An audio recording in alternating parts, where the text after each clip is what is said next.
ఒక సత్సంకల్పంతో ఇంకొకరు కన్యాకుమారి నుంచి కశ్మీర్ వరకు ప్రజలందరితో మమేకమై వారందరినీ ఏకతాటిపైన నడిపిస్తే అది ఆత్మనిర్భర భారత్ అవుతుంది.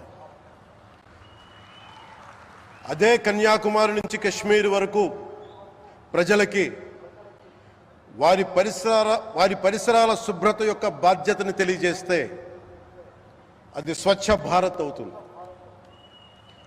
అదే కన్యాకుమారి నుంచి కశ్మీర్ వరకు ప్రజల గుండెల్లో దేశభక్తి ధైర్య సాహసాలతో నింపితే అది పటిష్టమైన బలిష్టమైన భారతం అవుతుంది.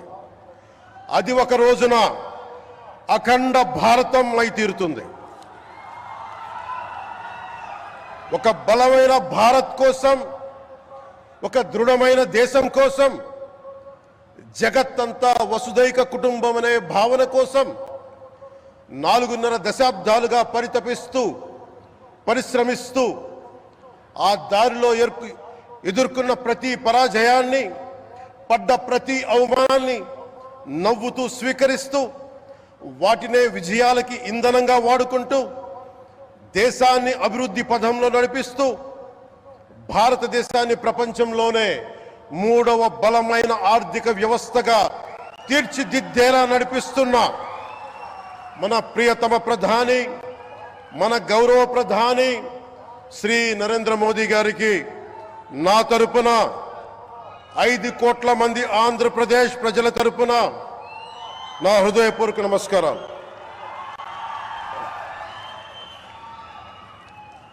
విద్యార్థి నాయకుడిగా రాజకీయాల్లో ప్రవేశించి రెవెన్యూ మంత్రిగా, ఆర్థిక మంత్రిగా మొదలై తెలుగుదేశంకి రథసారథి అయి 4వసారి ముఖ్యమంత్రి అయి తెలుగు ప్రజల్ని అభివృద్ధి పదంలో నడిపిస్తున్న దార్శనికులు, రాజకీయ ఉద్దండులు గౌరవ ముఖ్యమంత్రి శ్రీ నారా చంద్రబాబు నాయుడు గారికి నా హృదయపూర్వక నమస్కారాలు.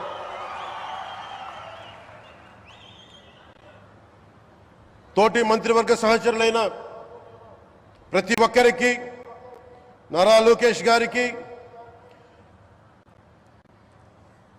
ఎన్డీఏ కూటమి శాసనసభ్యులకి, నాయకులకి, బీజేపీ నాయకులందరికీ పేరు పేరున నా నమస్కారాలు. కార్యకర్తలకి నా హృదయపూర్వక నమస్కారాలు.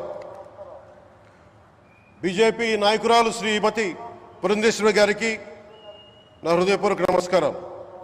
మా ఎన్డీఏ కూటమికి 164 అసెంబ్లీ స్థానాలు, 21 మంది పార్లమెంట్ సభ్యులనిచ్చి మమ్మల్ని వారి విలువైన ఓటుతో వేసి గెలిచిన ప్రతి ఒక్కరికి ఆడపడుచులకి, అక్క చెల్లెలకి, పెద్దలకి, పిన్నలకి, యువతులకి, యువకులకి పేరు పేరున నా హృదయపూర్వక నమస్కారాలు.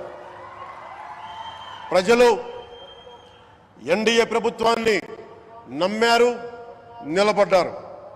అలా నిలబడినందుకే ఈ రోజున మన గౌరవ ప్రధానమంత్రి గారి సారథ్యంలో ఈ ప్రారంభోత్సవాలు కానీ, శంకుస్థాపనలు కానీ, అది దక్షిణ కోస్తా రైల్వే జోన్ కావచ్చు, కృష్ణపట్నం ఇండస్ట్రియల్ పార్క్ కానీ, గ్రీన్ హైడ్రోజన్ హబ్ కానీ, అనకాపల్లి బల్క్ డ్రగ్ పార్క్ కావచ్చు, 6 కొత్త రైల్వే ప్రాజెక్టులు కావచ్చు, వీటన్నిటిని వచ్చే పెట్టుబడి దాదాపు 2,10,000 కోట్ల రూపాయల పెట్టుబడులు, 7.5 లక్షల మందికి ఉపాధి అవకాశాలు,